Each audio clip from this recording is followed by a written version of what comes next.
Hey, David Brewster again, and welcome to Lesson 4, Unlocking the Fretboard. And in this lesson, I'm going to basically break down scale positions, and I'm going to help you locate different areas on the guitar neck where you can transfer one scale and help you move into a different position. And this is a pretty common problem area for a lot of guitarists. And the main reason why a lot of guitarists become trapped in a box, as they call it. And those boxes are usually pentatonic scales. And, for as much use and abuse as the pentatonic scale gets, it is quite common. It's very, very usable. It's very user-friendly. It sounds good. It's easy, but the problem is a lot of guitarists learn that scale and then they just stay there, and they don't really graduate into scales and modes, or they don't learn about different positions. They just stay in the box and they just sit there. I'm not dissing anybody that stays in one position, maybe through a whole solo or whatever. There's plenty of solos out there and guitarists out there that have done that, and it's amazing. They've pulled amazing music out of just a small area of notes. And then on the other hand, if you look at other guitarists and they're just all over the place, it's kind of a win-win situation, because you definitely need to know how to get around the guitar neck, and then you definitely need to know how to stay in one area and really milk that for all it's worth, so to speak. So what we're going to do here is just break down what we've already covered. We've already talked about the natural minor scale and the key of A. I instructed you to try that in different positions and just move it around and try it in different places. But we're really going to get into the nuts and bolts of moving around the guitar neck, and playing scales in a different way. So anyway, without further ado, here we go, and I hope you're ready, because there's a lot of work ahead. So good luck. All right, now what we're going to do here is we're going to start with just a basic comparison of the minor pentatonic scale and the scale that we started with back in lesson 1, which was the natural minor scale. So if you compare these two scales, you're going to see they're very closely related. They're almost the exact same thing. There's just a slight difference. They have two separate names, so there has to be something separating these two scales. Otherwise, they would both just be called, natural minor or pentatonic. But there is a difference between the two. So, if you think back to where we started in lesson 1, the A natural minor scale in the 5th position, I want you to think of that, which is basically this. And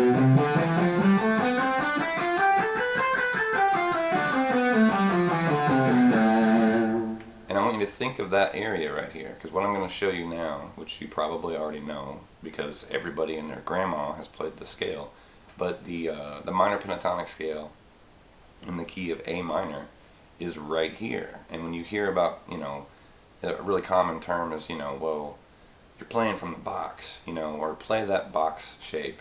And a box is really just a minor pentatonic box, or scale. A pentatonic is really just a 5-note scale. Very, very common, as I said. And since it's a 5-note scale, you have 5 different scale shapes or positions, and they just start on each note of that scale. So a 5-note scale would have 5 different shapes. A 7-note scale, which like the natural minor scale, that scale has 7 different shapes because there are 7 different notes. What we're going to talk about here are the actual notes, so you can see and hopefully hear the difference between these two scales. So if we go back and look at the natural minor scale in the key of A, starting in the 5th position, we had this, right?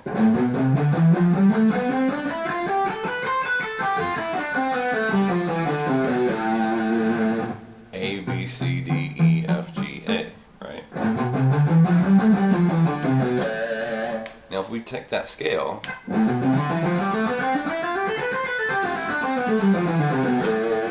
and we basically take two notes from that scale away, once again the notes there were A, B, C, D, E, F, G, and then they repeated. But if we take the notes B and the notes F away, oh my gosh, lo and behold, there's a minor pentatonic scale.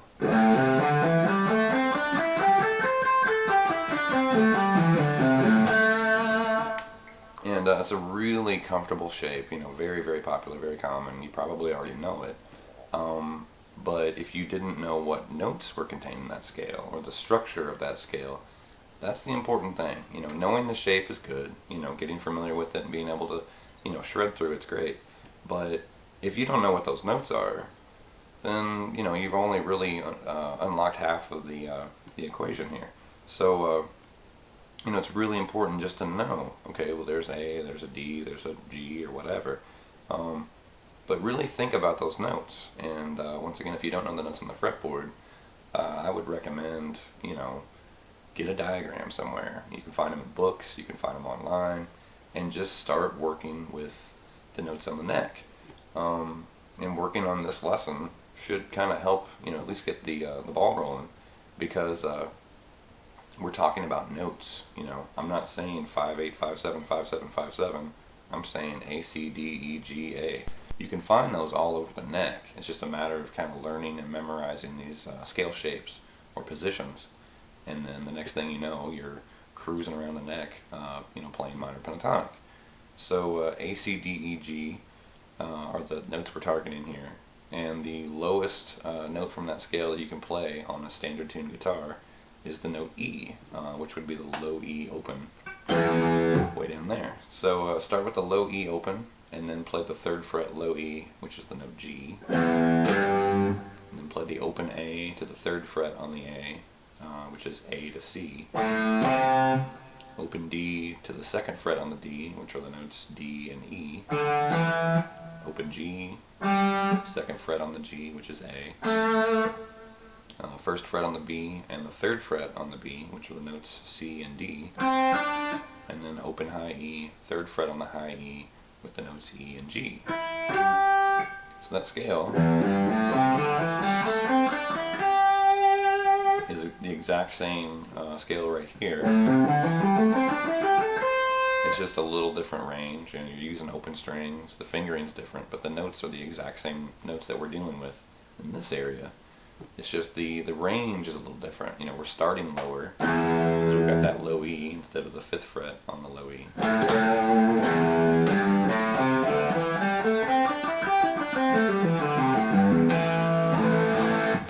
And then what we're going to do, that's position 1, or shape 1. We're going to move to the next area, starting on the 3rd fret, low E on the note G, and we're going to play 3 to 5, or G to A. And then on the A string, I want you to play 3 to 5, C to D. 2nd to 5th on the D string, which are the notes E and G. 2nd to 5th on the G, which are the notes A and C. 3rd to 5th on the B, which are the notes D and E. And then 3rd to 5th high E, which are the notes G and A. So that shape.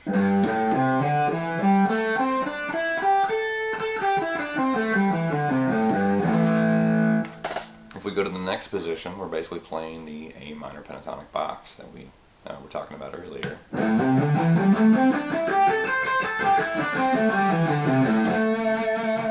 If we move into position 4, or shape 4, basically we're starting on the note C, the 8th fret, low E, and I want you to play 8 to 10, which are the notes C and D. On the A string, I want you to play 7 to 10, or the notes E and G. On the D string, I want you to play 7 to 10 with the notes A and C. On the G string, I want you to play 7 to 9, which are the notes D and E.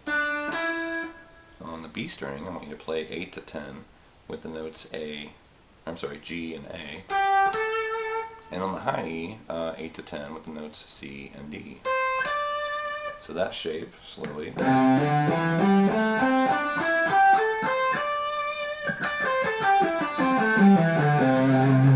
Move to the next position, which is position 5, the final position of the minor pentatonic in the key of A minor. Anyway, the 10th fret low E is the note D, and I want you to play 10 to 12, or D to E. On the A string, I want you to play 10 to 12, which are the notes G and A. On the D, I want you to play the notes basically C and D, or 10 to 12. On the G string, I want you to play 9 to 12, E and G. On the B string, I want you to play 10 to 13 with the notes A and C. And on the high E, I want you to play 10 to 12 with the notes D and E. So that shape, slowly.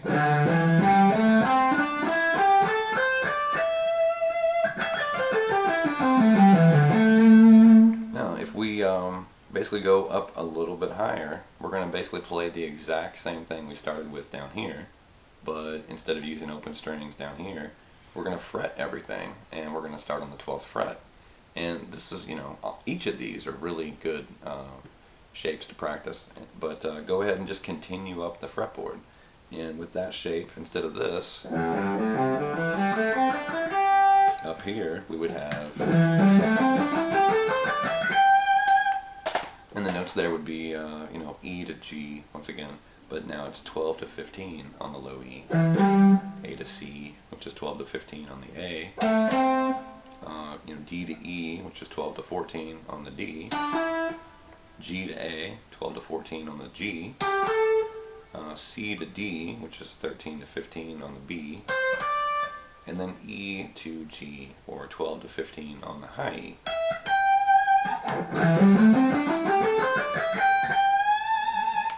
Now, we basically just unlocked the neck, basically from here to there. That's a pretty good,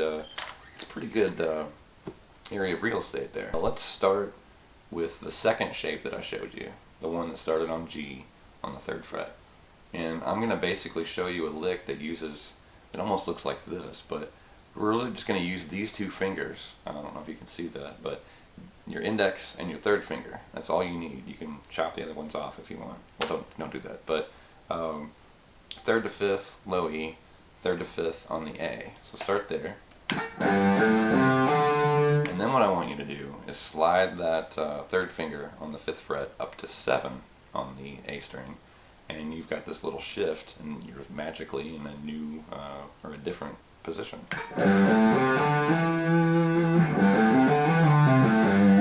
And just do that little shift there. Just kind of get used to doing that at first. And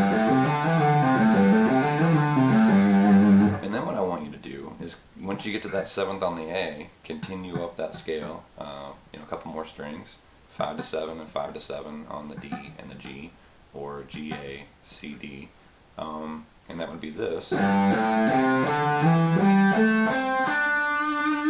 When you get to that 7th fret on the G, I want you to shift with that 3rd finger up to the 9th fret to hit the note E, and then the last 2 strings, you're going to basically play 8-10, 8-10 on the B and the high E with the notes G, A, C, D. So really slowly, we're starting in this position, and I'm just going to walk you through this little scale connection idea. And you can see, I can link those scales together and start here, and then I'm going to end up here, like this.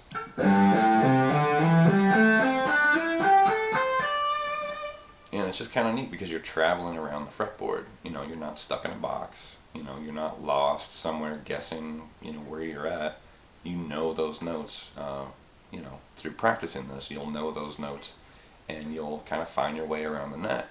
Instead of running through all 6 strings this way, why don't you just grab 2 strings and then just go up the fretboard this way?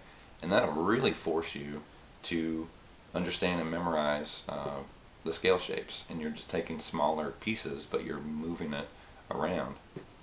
And it's a pretty big challenge, so let's try something like that. Just the low E and the open A, we're going to start there. And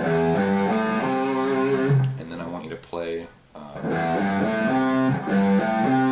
basically that 3-5-3-5 or G, A, C, D right there. And then I want you to move to the box and play the first 2 strings of the minor pentatonic, A, C, D, E. 8 to 10, 7 to 10 here, or C, D, E, G. 10, 12, 10, 12, or D, E, G, A. And then you're going to basically end up where you started with E, G, A, C. it's a really good way to practice scales.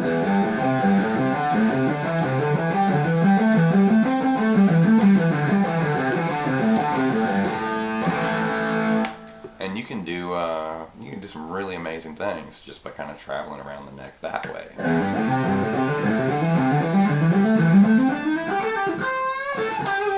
Alright, now once you get comfortable doing that kind of thing, you know, moving this way across the fretboard as opposed to this way, you can unlock a whole lot of new ideas. And you know, it's really just a different way of traveling around the guitar neck, which will basically, hopefully, you know, unlock some new ideas for you. You know, you're going to approach notes and do things differently than you would just staying in a position or staying in a box.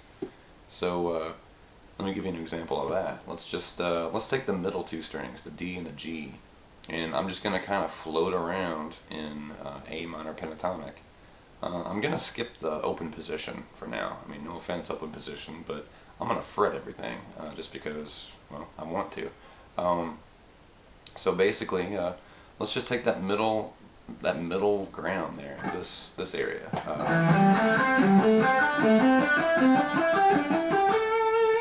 And then you can make a lick out of it. You can sequence it. You know, instead of just doing that. I mean, that's a good exercise, but it's kind of a boring lick.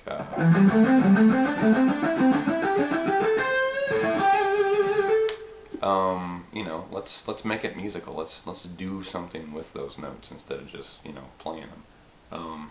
So let's start on the top note there. Let's start on that D note on the 7th fret. And let's just do a little pattern like that. 7 5 7 5 7 5 7, or D C A G A C D. And then let's go down to this position and do the same pattern, but you know, the notes are different. So now you're going to have C A G E G A C. And then I want you to go back up to where you were and do this again. And then go into the next position and basically play E D C A C D E, or 9 7 10 7 10 7 9. Next position, you're going to have 12 9 12 10, or G E D C D E G. And then we're going to end up right here, up around the 12th position, and you're going to play A G E D E G A, or 14 12 14 12 14 12 14. So slowly the idea.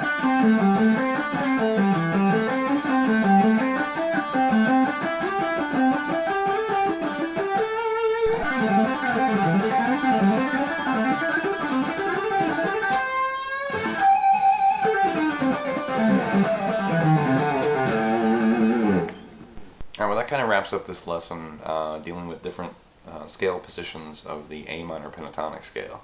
And you know, definitely spend some time with each of those shapes, and then spend some time kind of working through and connecting those shapes, kind of like I was showing you how, you know, you can slide, you can shift, you can combine those scale positions. Right, with that, I'm going to wrap this lesson up, but keep your eyes peeled for lesson 5, and we're just going to keep on keeping on. So rock and roll, hoochie coo, and I'll see you next time. Thank you.